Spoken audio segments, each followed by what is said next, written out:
আসসালামু আলাইকুম, সবাই কেমন আছেন? জুঁইয়ের রান্নাবান্নাতে আপনাদেরকে স্বাগত জানাচ্ছি। আজকে নতুন আরেকটি মজার রেসিপি নিয়ে চলে আসলাম। যেহেতু এখন তীব্র গরম আমাদের বাংলাদেশে, তো এই গরমের মধ্যে ঠান্ডা ঠান্ডা একটি শরবত খেলে আমাদের খুবই ভালো লাগবে। সেরকম একটি রেসিপি আজকে নিয়ে এসেছি।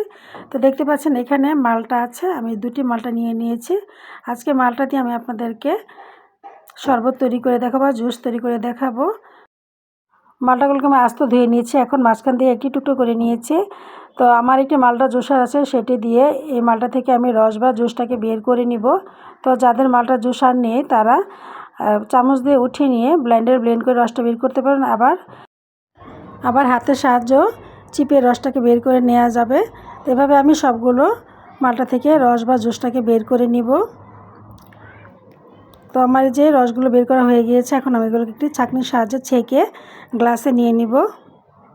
তো আমি যে গ্লাসে শরবত তৈরি করব সেই গ্লাসেই ছাঁকনি দিয়ে ছেঁকে দুটি গ্লাসে সমানভাবে মালটার জুসটাকে নিয়ে নিব।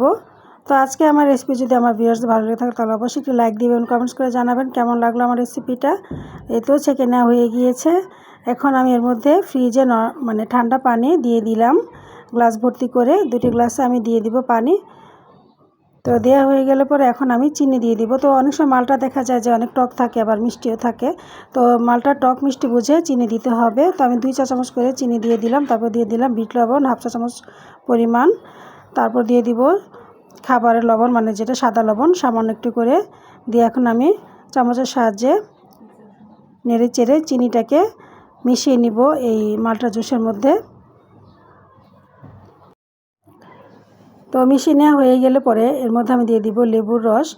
তো মালটার রস তো এমনিই খেতে অনেক মজা, আর লেবুর রস দিলে সেটার স্বাদ আরও দ্বিগুণ বেড়ে যায়। তো লেবুর রসটা দিয়ে দিলাম, দিয়ে তারপর আমি গোটা দিয়ে মিশিয়ে নিব। তো আমার রেসিপি ভালো লেগে থাকলে অবশ্যই একটি সাবস্ক্রাইব করে যাবেন, যারা আমার চ্যানেলটিকে একদমই নতুন দেখবেন তারা। আর যারা আগে থেকে চ্যানেলটিকে সাবস্ক্রাইব করে রেখেছেন তাদেরকে জানাচ্ছি অসংখ্য ধন্যবাদ। তো এখন আমি আবারও একটু চামচের সাহায্যে মিশিয়ে নিব।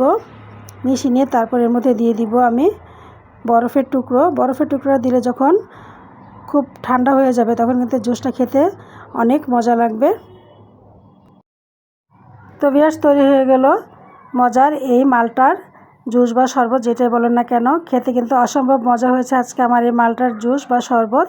অবশ্য বাসায় এই গরমের মধ্যে একদিন বানিয়ে খেয়ে দেখবেন, ভালো লাগবে আশা করি। তো সকলে ভালো থাকবেন, আজকে এই পর্যন্ত। আবার আসবো নতুন কোনো রেসিপি নিয়ে। সেই পর্যন্ত ভালো থাকুন, আল্লাহ হাফেজ।